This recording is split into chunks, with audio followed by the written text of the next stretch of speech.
क्या हाल है सबके? मस्त मजे में, ठीक है, एकदम बढ़िया। क्या बात कर रहे थे अपन? गवर्नर जनरल ऑफ बंगाल के बारे में पढ़ाई कर रहे थे, जिसमें अपन ने क्या क्या पढ़ लिया था। अपन ने वॉरेन हेस्टिंग के बारे में पढ़ लिया, अपन ने लॉर्ड कॉर्नवालिस के बारे में पढ़ लिया, अपन ने लॉर्ड वेलेस्ली के बारे में पढ़ लिया, लॉर्ड मिंटो के बारे में पढ़ लिया, जॉर्ज बार्लो के बारे में पढ़ लिया। लॉर्ड मिंटो फर्स्ट, इससे पहले जो थे, किसके? लॉर्ड हेस्टिंग से पहले लॉर्ड मिंटो थे, जिनके टाइम पे अमृतसर की संधि हुई थी। इस संधि में रंजीत सिंह के साथ में संधि हुई थी। कौन, किसने करी थी? लॉर्ड मिंटो ने करी थी। अब अपन बात करेंगे लॉर्ड हेस्टिंग के बारे में। लॉर्ड हेस्टिंग जब इंडिया आए, इंडिया में लॉर्ड मिंटो को यहाँ से बुला लिया गया। इनका कार्यकाल था 13 से लेकर 23 तक का। इनको जब यहाँ पे इंडिया में बुलाया गया तो इन्होंने कहा, ये इंडिया के जो बादशाह थे, मुगल बादशाह थे, उनको ही ज्यादा महत्व नहीं देते थे। ये क्या समझते थे कि भाई ये तो नॉर्मल है, मतलब ब्रिटिश क्राउन इनके लिए सर्वोच्च था। मतलब ये इंडिया में भी रह रहे हैं तो ये इज्जत किसकी करेंगे? ब्रिटिश क्राउन की। इंडिया में रह के और इंडिया के बादशाह को ये बादशाह नहीं मानते थे। इसीलिए इन्होंने, जैसे ही ये यहाँ पे आए, इनके टाइम पे राजा था, बादशाह था अकबर सेकंड।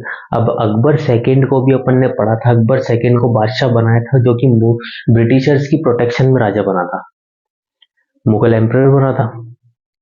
ये इससे मिलने से इन्होंने मना कर दी कि मैं इससे तभी मिलूंगा जब बराबरी का बैठक होगी, तो मैं बराबरी में मिलूंगा। बराबरी की बैठक कैसे? जैसे आज भी आप देखते हो, कोई भी बाहर से कोई प्रेसिडेंट आता है तो यहाँ पे एक टेबल रखी रहती है, यहाँ पे इनके चाय के गिलास वगैरह होते हैं, और यहाँ पे मोदी बैठते हैं, और यहाँ पे कोई और आता है वो बैठते हैं। बराबरी में बैठेंगे दोनों, तभी बातचीत होगी। तो इन्होंने बोल दिया कि मैं बराबरी में बैठोगे तो ही बात करूंगा, वरना मैं नहीं मिलूंगा। किसने बोल दी? लॉर्ड हेस्टिंग ने बोल दी। अब वहां के कंपनी के कई सारे मेंबर जो थे, उन्होंने कहा कि भाई हेस्टिंग कर क्या रहा है तू? ये ऐसा नहीं चलेगा। मतलब तू ये कर रहा है कि यहाँ पे रह के यहाँ के बादशाह की बेइज्जती कर रहा, तो सीधे सीधे ब्रिटिश क्राउन की बेइज्जती कर रहा है कि नहीं? बादशाह की क्या है, वो है अपने सामने। ये बादशाह को बनाया भी अपन नहीं है, इसीलिए इनको जिस तरह रखोगे वैसा ही ये रहेंगे। इसीलिए मैं तो मिलने नहीं जाऊंगा, अगर बराबरी होगी तो मिलने जाऊंगा, वरना मैं मिलने नहीं जाऊंगा। अब एक बात ये भी आती है कि भाई गोरा है, यूएस में पैसा बहुत है, डॉलर, डॉलर की कीमत बहुत है। आज आप ऐसी कंट्री में जाओ जहाँ पे डॉलर की, इंडियन करेंसी की वैल्यू बहुत ज्यादा है। जैसे आप जाओगे ईरान साइड में, जाओगे तो ईरानी रियाल चलते हैं। अब वो रियाल में आप एक कमरा लोगे, वहां पे सिर्फ एक रूम, तो वो रूम आपको पड़ेगा 1,20,000 ईरानी रियाल में। ये 1,20,000 जो वहां की करेंसी है, 1,20,000 में आपको ईरानी रियाल में कमरा मिल रहा है। वो इंडिया में अगर उसको कन्वर्ट कराओगे तो 1,200 रुपये होगा बस। तो ये है वहां की करेंसी की वैल्यू, अपने इंडियन करेंसी की डोमिनेंस वहां पे ज्यादा है। अब आप ऐसी कंट्री में कभी घूमने जाओ तो आपको भी अपने आप में भी लगे कि यार मैं तो बहुत रईस आदमी हूँ, बैग भरा रहेगा नोटों ही नोटों से, लेकिन मतलब नहीं है वहां का कुछ पैसों का कुछ भी। चेंज भी कराओगे ना तो जितने पैसे चेंज कराए तो उतने ही मिलेंगे, बैग भर के पैसे मिल जाएगा रानी रियाल में, लेकिन उन पैसे का कोई मतलब नहीं है। ये बात होती है। अब इनके टाइम पे पहला एंग्लो मराठा वॉर हुआ। वो एंग्लो मराठा वॉर किस लिए हुआ कि इनके टाइम पे नेपाल साइड में इनकी जो है आपसी मुठभेड़ चल रही थी नेपालियों से। नेपाल बोल रहे थे कि भाई हमारा एरिया तो ये है, हमारा एरिया ये है। इनने कहा कि एरिया तो कोई सा भी हो, लेकिन अभी यहाँ पे कंपनी राज चल रही, तो अभी पूरा एरिया कंपनी का होगा, नेपाल का भी। तो इस चीज को लेके इनमें लड़ाई हुई, पहला एंग्लो नेपाल वॉर हुआ। और ये वॉर खत्म हुआ संगोली की संधि से। संगोली की संधि से वॉर खत्म हुआ, और इस वॉर का सीधा सीधा कारण ये था कि इंडिया और नेपाल का डिस्प्यूटेड लैंड, इंडिया और नेपाल का क्या डिस्प्यूटेड लैंड, इसका कारण था। तो अपन ने क्या पढ़ा? रिफ्यूज करा, लॉर्ड हेस्टिंग ने रिफ्यूज कर दिया मिलने से मुगल एम्परर। किसके साथ में? बराबरी से मिलूंगा, बराबरी अगर नहीं होगी तो मैं नहीं मिलूंगा। पहला एंग्लो नेपाल वॉर हुआ, ये वॉर खत्म हुआ संगोली की संधि से, ये वॉर खत्म हो गया। इसका रीजन था डिस्प्यूटेड लैंड होगी इंडिया और नेपाल की। रीजन क्या था? डिस्प्यूटेड लैंड इंडिया और नेपाल का। अब इस संधि का जो है कारण क्या क्या थी, कंडीशन क्या क्या थी, कि ब्रिटिशर्स ने जो है कंट्रोल कर रखा था कहाँ पे? शिमला, नैनीताल, रानीखेत और कुमाऊं पे। चारों जगह बहुत अच्छी घूमने के लिए। वहां पे किसका कंट्रोल था? ब्रिटिशर्स का कंट्रोल था। कंडीशन रखी थी ब्रिटिशर्स ने नेपालियों के लिए कि यहाँ यहाँ पे हमारा कंट्रोल होगा और नेपालियों का जो है राइट जो है सिक्किम से वो खत्म हो जाएगा और ब्रिटिश आर्मी डिप्लॉय हो जाएगी काठमांडू। ये कंडीशंस रखी थी ब्रिटिशर्स ने नेपालियों के साथ में, क्योंकि नेपाल के साथ में 2 साल का युद्ध चला था जिसमें युद्ध में नेपाल हार जाता है। नेपाल हारने के बाद जो जीतेगा उसकी कंडीशन रखी जाएगी। तो ब्रिटिशर्स ने कंडीशन रखी कि शिमला, नैनीताल, रानीखेत और कुमाऊं पे हमारा राज होएगा, हमारा कंट्रोल होएगा, और तुम्हारा जो राइट था ना सिक्किम पे वो भी खत्म करो। हो गया तुम्हारा, बहुत कर लिया तुमने, पहले ही बात मान लेते तो ये राइट हम दे देते तुम्हें, लेकिन तुमने बात मानी नहीं। तो अब ये सिक्किम पे तुम्हारा राइट खत्म हो गया और ब्रिटिश आर्मी को हम डिप्लॉय करेंगे काठमांडू में। तो क्या करा इन्होंने? काठमांडू में ब्रिटिश आर्मी जो है डिप्लॉय कर दी और नेपालियों का जो राइट था सिक्किम पे वो खत्म कर दिया और कंट्रोल कर लिया शिमला, नैनीताल, रानीखेत और कुमाऊं पे। इसके बाद में, इस युद्ध के बाद में, अब जब नेपाली हार गए थे, नेपाल हारने के बाद में वहां की जो आर्मी थी जिसको गोरखा बोलते हैं, नेपाली जो आर्मी में होते हैं, नेपाली का एक रेजिमेंट जिसको गोरखा रेजिमेंट बोलते हैं, वो जो गोरखा रेजिमेंट है उसकी जो जवान थे जिनको गोरखास बोला जाता है उनको ब्रिटिश आर्मी में डिप्लॉय करने लग गए थे। एडमिट मतलब उनको एज अ सैनिक अपनी आर्मी में भर्ती करने लग गए थे। और ये सैनिक ऐसे थे कि ये लॉयल थे इनके लिए, ब्रिटिश आर्मी के लिए लॉयल थे। वो लॉयल्टी अपन को देखने को मिलेगी 1857 की क्रांति जब अपन पढ़ेंगे तब अपन को इन गोरखाओं की जो है लॉयल्टी देखने को मिलेगी वहां पे। तो क्या है, इस युद्ध के बाद में गोरखा जो है वो एज अ इन वो क्या बोलते हैं अंदर आर्मी में एडमिट होने लग गए थे ब्रिटिश आर्मी में, और इनकी जो लॉयल्टी है वो लॉयल थे ब्रिटिशर्स के प्रति, इसलिए इनकी जो लॉयल्टी अपन को देखने को मिली 1857 की क्रांति में। इसी बीच में नेपाल और इस जगह अंग्रेजों पे सबसे बड़ा जो खतरा मंडरा रहा था वो पिंडारियों का था।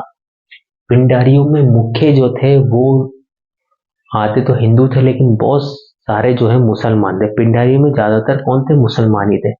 अब मुस्लिम जो थे इनसे इनकी बनती नहीं थी। जैसे अपने जितने मुगल बादशाह या अपने ये मतलब ब्रिटिशर्स जो है इनको कुछ मानते नहीं थे और इनका पता नहीं ऐसा क्या ही था इनके प्रति।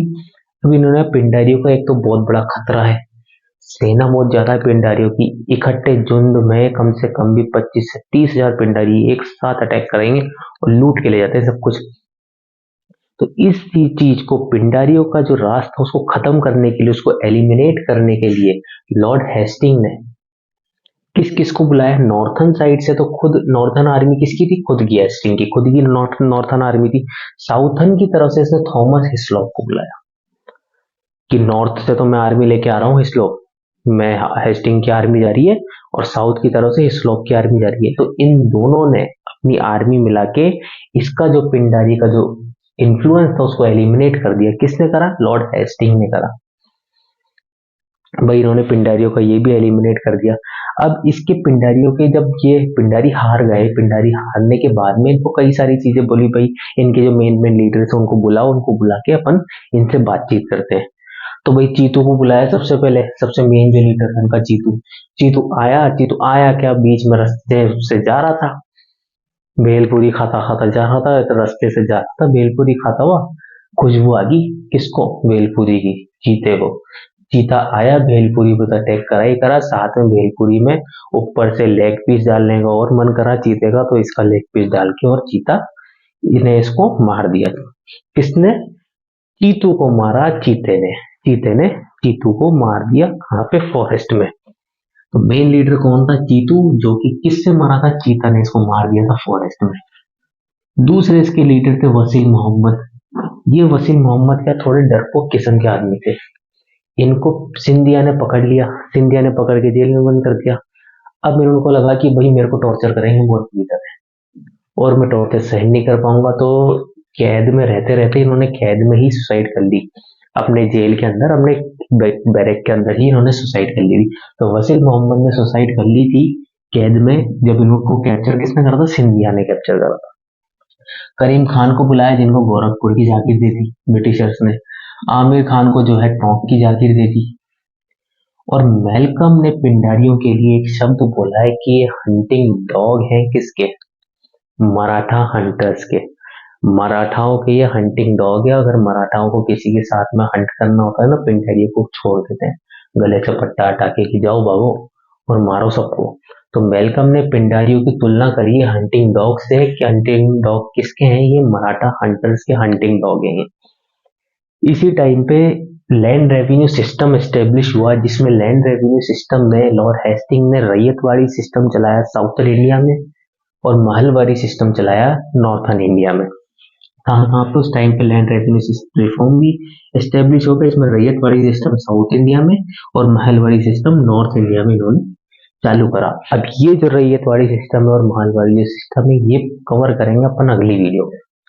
तो आज के लिए अपने क्या क्या पढ़ लिया, एक बार क्विक रिवीजन करते हैं। इसमें लॉर्ड हेस्टिंग ने मना कर दिया था मुगल एम्परर से मिलने की, मैं मिलूंगा तो बराबरी से ही मिलूंगा। पहला एंग्लो नेपाल वॉर हुआ, जिसमें वॉर खत्म हुआ संगोली की संधि से। Reason the disputed land India और नेपाल का। कंडीशन थी ट्रीटी की, भाई ब्रिटिश जो है कंट्रोल रहेगा ब्रिटिश का शिमला, नैनीताल, रानीखेत, कुमाऊं पे। नेपालियों का जो राइट था सिक्किम पे वो खत्म हो जाएगा, और ब्रिटिश आर्मी ने डिप्लॉय करी अपनी सेना को काठमांडू में। इस युद्ध के बाद में गोरखा जो है वो एडमिट होने लग गए ब्रिटिश आर्मी में, और ये लॉयल थे ब्रिटिशर्स के साथ में। ये देखने को मिलेंगे अपन को 1857 क्रांति में। पिंडारियों का जो इन्फ्लुएंस था वो एलिमिनेट करा लॉर्ड हेस्टिंग ने, जिसमें इनके लीडर जो थे लॉर्ड हेस्टिंग के, एक तो ये नॉर्थर्न आर्मी के खुद लीडर थे ये, और साउथर्न आर्मी से किसको बुलाया? थॉमस स्लॉथ को बुलाया। कुछ मेन जो लीडर्स थे इनके पिंडारीज के, चीतू था, चीतू को चीते ने मार दिया था। वसीम मोहम्मद ने सुसाइड कर ली थी। करीम खान को गोरखपुर की जागीर दी थी। आमिर खान को टोंक की जागीर दे दी थी। मेलकम ने इनको पिंडारियों को हंटिंग डॉग बोला है, मराठा हंटर्स का। और उस टाइम पे लैंड रेवेन्यू रिफॉर्म चालू हुआ था, इसमें रैयतवाड़ी सिस्टम चलाया साउथर्न इंडिया में, मालवाड़ी सिस्टम चलाया नॉर्थ इंडिया में। तो भाई आज के लिए इतना काफी है। Okay, bye bye and take care.